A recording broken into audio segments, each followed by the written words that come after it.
idza azamta fatawakkal 'ala Allah, innallaha yuhibbul mutawakkilin. Dan jika kamu sudah memiliki tekad yang bulat serta keinginan yang kuat, maka kemudian bertawakallah kepada Allah Subhanahu wa taala, karena sesungguhnya Allah mencintai orang-orang yang bertawakal kepadanya. Kalau kita perhatikan di dalam terjemahan Al-Qur'anul Karim, maka kita akan mendapatkan arti dari kata al-azm dalam firman Allah, faidza azamta, memiliki arti tekad yang bulat atau keinginan yang kuat. Sehingga jika kita hanya berpegang kepada terjemahan Al-Quran saja, maka bisa jadi atau ada kemungkinan kita akan memahami arti tawakal secara kurang tepat. Karena di dalam terjemahan Al-Quran tertulis, jika kamu memiliki tekad yang bulat, maka kemudian bertawakallah kepada Allah. Sedangkan kita mengetahui tawakal tidaklah segampang kita memiliki keinginan yang kuat kemudian kita pasrah kepada Allah atau kita bertawakal kepada Allah Subhanahu wa taala.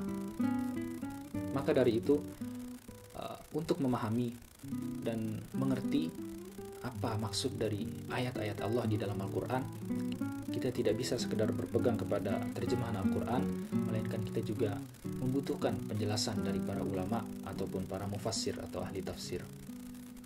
Terkait dengan arti kata azam yang sedang kita bicarakan sekarang, di dalam bahasa Arab ada beberapa kalimat yang memiliki dua makna sekaligus.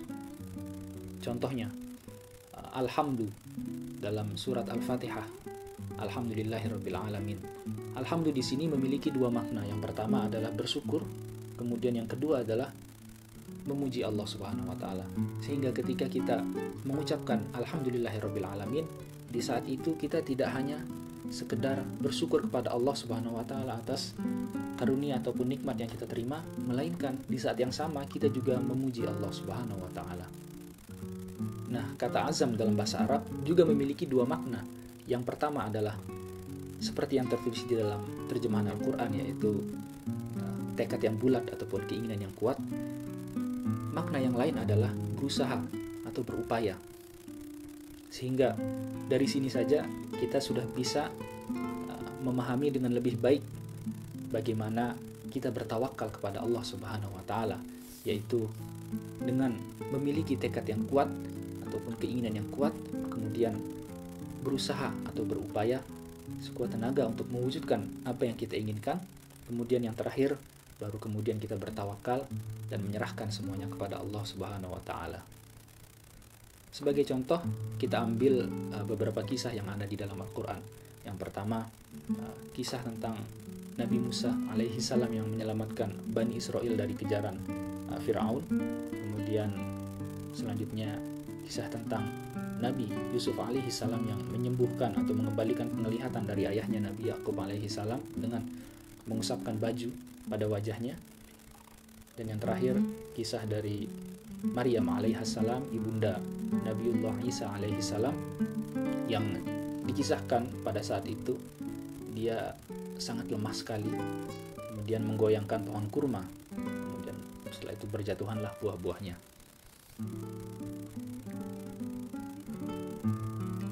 Kalau kita pikir-pikir, Allah Subhanahu wa taala yang maha berkuasa, yang menciptakan segala sesuatu yang ada di bumi dan langit, dengan mudahnya tentu Allah bisa menyelamatkan Bani Israel dengan membelah lautan tanpa Nabi Musa terlebih dahulu harus memukulkan tongkatnya.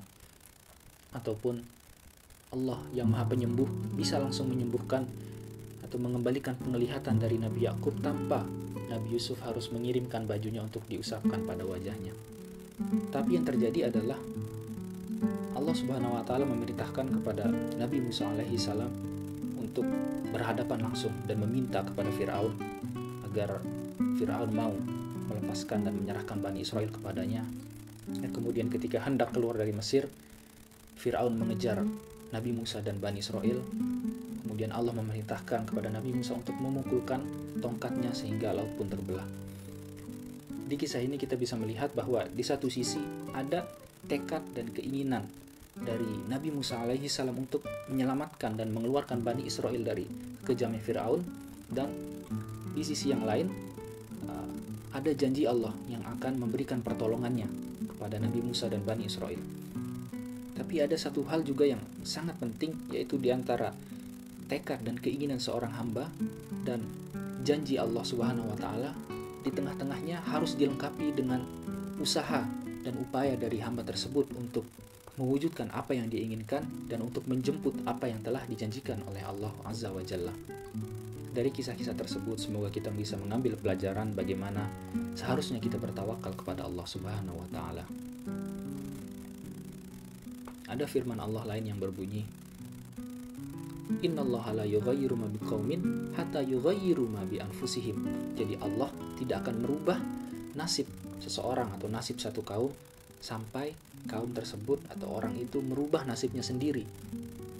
Secara tidak langsung dalam firman ini kita diberitahukan oleh Allah Subhanahu wa Ta'ala bahwa tidak cukup untuk kita dengan sekedar memiliki keinginan, cita-cita, angan-angan mendapatkan sesuatu tanpa ada usaha dari diri kita masing-masing terlebih dahulu untuk mewujudkan atau mendapatkan apa yang kita inginkan.